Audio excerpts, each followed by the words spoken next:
Ya, putusan sidang etik masih dibayangi pengajuan banding Verdi Sambo. Menyikapi hal ini bersama Fikar Ramadhani, Kompolnas berbagi fakta.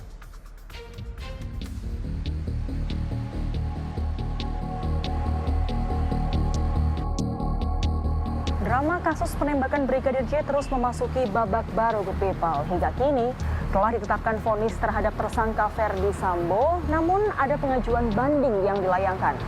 Jelas ini menimbulkan spekulasi ada apa di balik layangan banding dari Verdi Sambo. Menjadi yang turut hadir dalam sidang etik Verdi Sambo pada 25 Agustus silam. Saya berkesempatan untuk bisa berbincang dengan salah satu komisioner Komisi Kepolisian Nasional atau Kompolnas, Yusuf Warshim. Bapak, selamat pagi Pak Yusuf. Selamat pagi, Tika. Net TV ya? Iya betul. Ya. Bapak, gimana sehat Bapak? Bapak? Terima kasih. Pak Yusuf, selamat pagi. Selamat pagi, Mbak Vika. Nah, Pak, mungkin kita mau langsung aja bertanya terkait dengan kemarin sidang etik yang sudah dilaksanakan pada 25 Agustus ya, Pak. Nah, Pak, dari putusan itu kemudian ditetapkan pemberian PTDH, pemberhentian tidak dengan hormat kepada tersangka FS. Nah, dari pemberhentian dengan tidak hormat ini, kemudian FS melayangkan banding. Sepanjang pantauan dan penilaian kami terhadap tuntutan dan sangkaan yang ditujukan untuk terduga pelanggar FS, kami yakin FS tidak memiliki satu dalil etik dan hukum yang patut dipertimbangkan oleh sidang Komisi Kode Etik Banding untuk bisa menerima permohonannya. Oke. Kami yakin ya ditolaklah pasti. Berarti potensi untuk diterima banding itu Kecil, bisa dibilang sangat kecil. Sangat kecil ya, Pak ya? Ya sangat kecil. Ya makanya kalau kita coba hubungkan sebelum sidang, FS mengajukan surat pengunduran diri.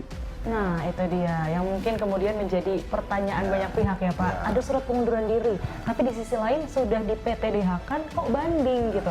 Ada apa nih, Pak, menurut pandangan Bapak? Jadi dia berbeda saat dia membuat skenario, dia penuh tangisan ya, untuk meyakinkan itu.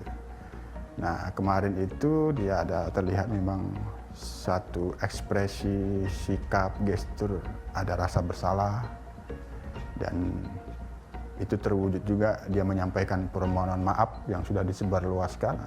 Ada sikap juga penuh taktik dan strategi Tetap ada untuk itu ya, menghadapi apapun.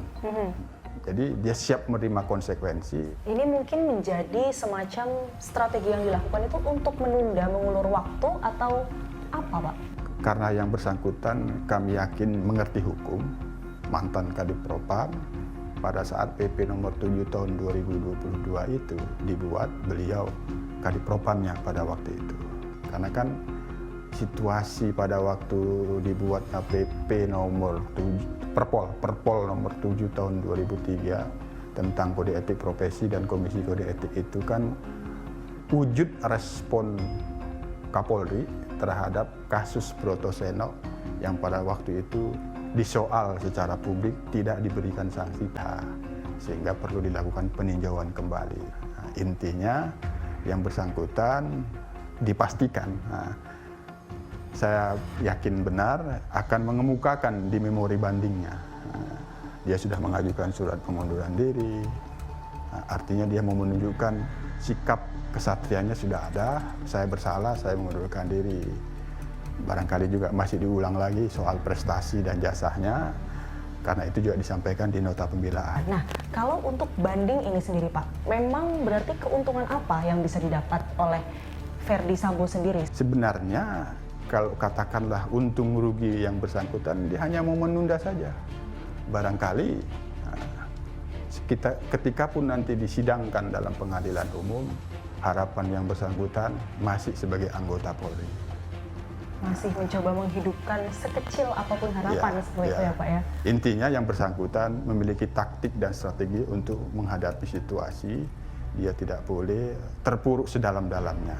Katakanlah banding itu menolak, yang kemungkinan besar saya yakin ditolak, maka Kapolri harus menyampaikan putusan banding itu, keputusan PTDH itu ke Presiden, karena Presiden sebagai pejabat tata usaha negara untuk mengeluarkan keputusan pemberhentian berdasarkan PP nomor 1 tahun 2003 yang berwenang memberhentikan secara administrasi sebagai keputusan tata usaha negara itu untuk anggota Polri berpangkat komisaris besar atau lebih tinggi ke atas itu ada pada Presiden. Jadi kemungkinan untuk ada pikiran lain yang bisa meringankan sepertinya sulit.